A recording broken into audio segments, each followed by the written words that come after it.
Hey, it's Deb, and I'm here to show off my clematis because I'm obsessed with how beautiful this is. I've had it in my garden for 4 years, and it is going and growing like crazy this year. Couple of things that I've done with this plant that might help you. Number one is when I planted it, it was about this big, and I put a trellis behind it so it would have something to grab onto. And occasionally I'll kind of help guide it through that trellis, like, hey, why don't you hang out here and hang out here and hang out here. The other thing I did is I planted some plants around it to kind of keep the roots cool, which has made it happy. And I usually put some extra mulch over the roots to keep them cool. This is in an interesting location because it gets mostly afternoon sun. It's not a full sun spot.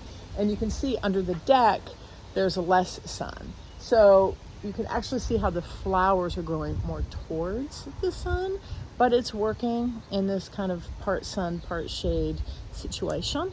The other thing I do with mine is I give it a fertilizer in the spring, a plant tone, just zhuzh it on there. And I use the one that's formulated for azaleas and rhodies, and that's worked really well for me. Just a little bit, that's all I do.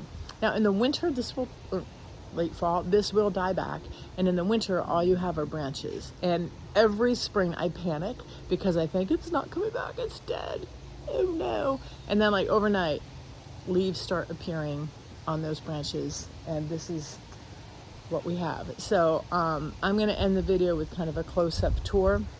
Oh, the other thing I want to mention, forgot, when you trellis it, if you're trellising against a wall like I did, and I planted it here because I wanted to hide the ugly foundation, make sure you leave enough space for the vines to go behind. So I've got about 6 inches of space behind the trellises, and that's all worked really well for me. So they're really low maintenance, easy to grow. They come in so many different varieties, and they look very tropical. And I love that I can have this like tropical looking flower here in Maine. It's just makes me happy and brings me so much joy.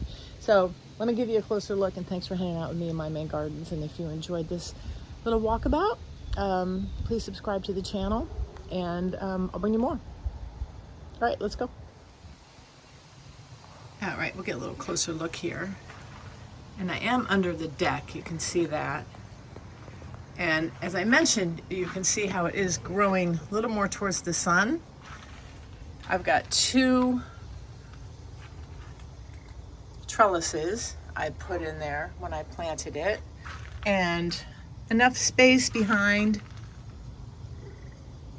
for it to go and grow.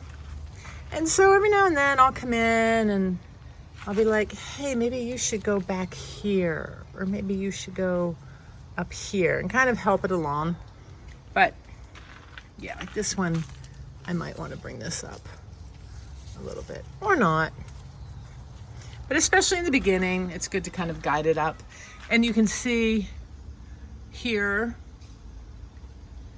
a lot of healthy growth coming up. Stand by, because I'm going to get dog Henri in the video. This is actually called my Sissy's garden that I planted for my sister in 2020 when she was diagnosed with, she had a brain tumor. And it was pandemic time. It was awful. I couldn't go see her. She lives out of state. So instead I planted her a garden with an angel and a horseshoe. And good news is 4 years later, she's doing great. So also in front of these roots, you can see I've got this gorgeous iris. It's about to bloom. And that just kind of keeps those roots cool and shaded. Anyway, it's a very happy, I love it. And I also want to show you this allium right now is gorgeous, especially in front of that. Okay, well, thanks for hanging out with us. You want to say hello, Henri?